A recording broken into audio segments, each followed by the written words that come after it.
Hello student, मैं पलक अलोदिया आपके अपने यूट्यूब चैनल पलक पाठशाला में लेके आई हूँ एक नई वीडियो जिसका टॉपिक है शोषण तंत्र, जो कि बोर्ड एग्जाम्स, हाफिली एग्जाम्स के लिए बहुत ही इंपॉर्टेंट, बहुत ही मोस्ट इम्पॉर्टेंट टॉपिक रहा है। इसके अंदर से बहुत ज्यादा क्वेश्चंस बनते हैं। पलक पाठशाला में आप सीखेंगे हर एक चीज को बहुत ही इजी और सिंपल वे में, और वो भी साइंस के कॉन्सेप्ट के साथ। तो शुरू करते हैं हम हमारी वीडियो की तरफ। तो चलिए स्टार्ट करते हैं हमारे टॉपिक को।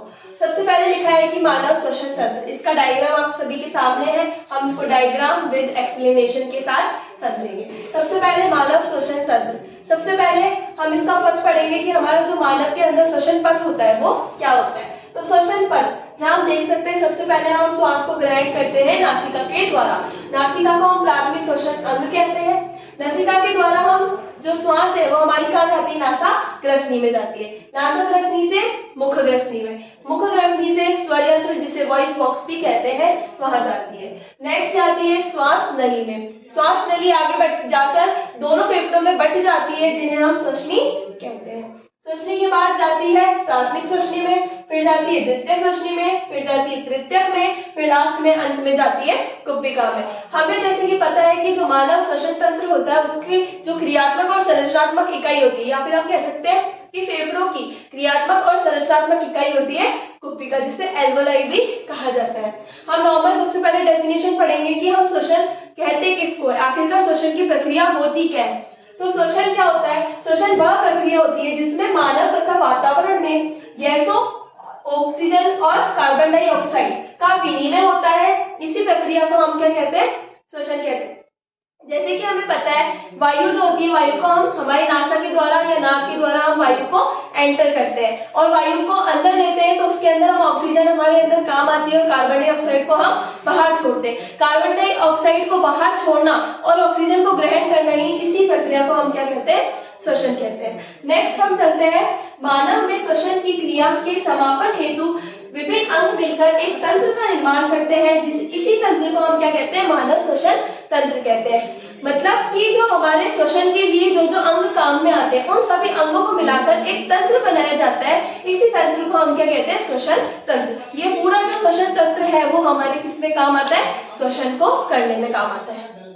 हम अब चालू करते हैं हमारे पथ पर। श्वसन पथ के अंदर हमने सबसे पहला भाग पढ़ा था नासिका। नासिका क्या होती है? यह मानव श्वसन तंत्र का प्राथमिक अंग होती है। प्राथमिक अंग का मतलब है कि हम सर्वप्रथम जो श्वास लेते हैं वो हम नाक के द्वारा लेते हैं। तो नासिका हमारा क्या है, सबसे पहला प्राथमिक अंग होता है। श्वसन की क्रिया के द्वारा सर्वप्रथम वायु नासिका में प्रवेश करती है। नासिका में दो छिद्र पाए जाते हैं जिसे नासा छिद्र कहते हैं। नासा छिद्र के द्वारा ही वायु हमारे शरीर के अंदर प्रवेश करती है। फिर हम यह आगे बढ़कर नासिका गुहा का निर्माण करती है। नासा छिद्र आगे बढ़कर नासिका गुहा का निर्माण करते हैं। नासा छिद्र से आने वाली वायु में उपस्थित सूक्ष्म धूल मिट्टी के कण का छलन करके वायु को शुद्ध करती है।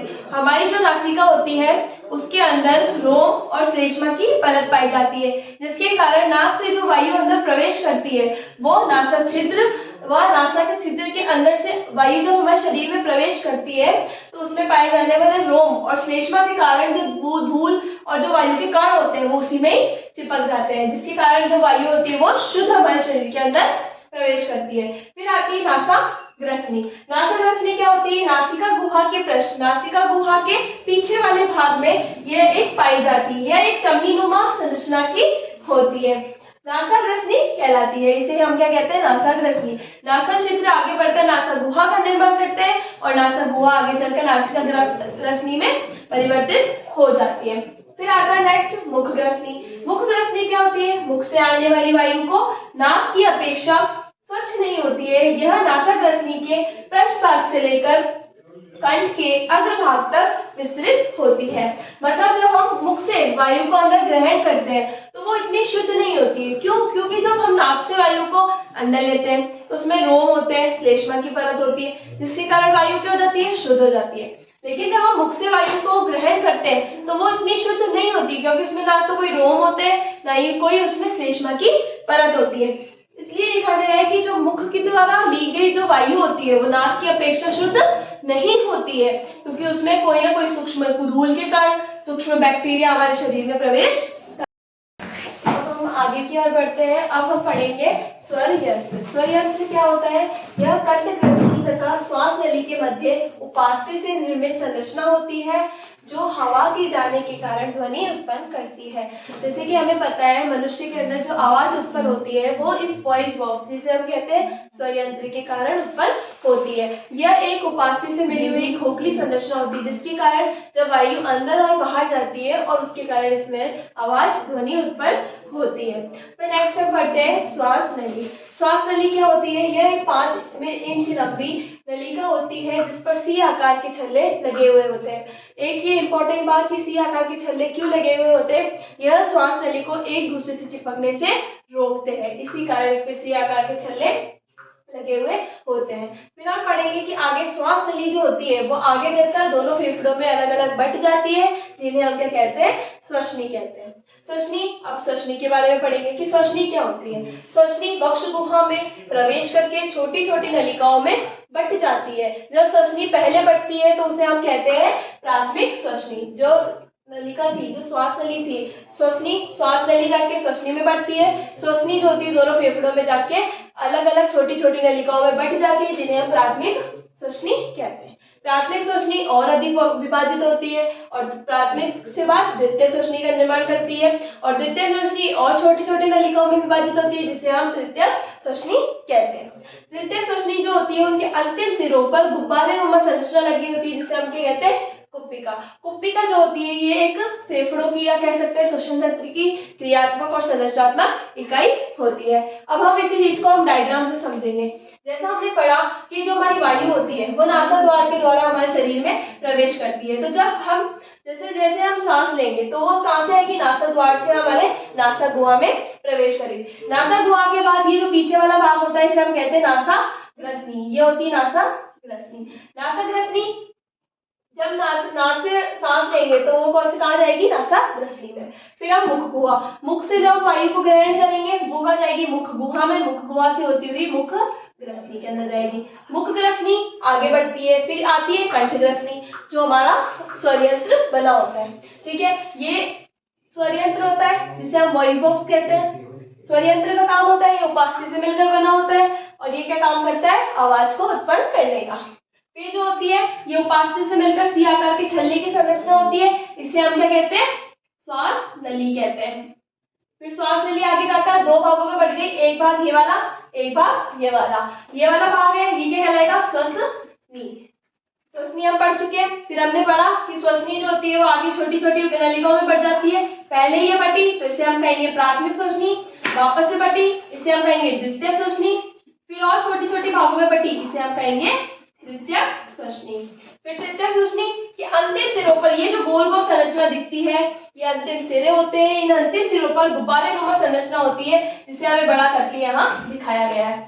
ये जो संरचना होती है ये गुब्बारे नुमा संरचना होती है जिस पर क्या होता है? ऐसी छोटी छोटी गोल गोल संरचनाएं पाई जाती है। इसे हम क्या कहते हैं? कुप्पिका। कुप्पिका के द्वारा ही जो वायु का, ऑक्सीजन का जो आदान प्रदान होता है वो किसके द्वारा होता है? कुप्पिका के द्वारा होता है। बस रोको, पढ़ के आ चुके हैं। अब उसके हम आगे पढ़ेंगे कुप्पिका। इसके बारे में मैंने बताया कि कुप्पिका क्या होती है।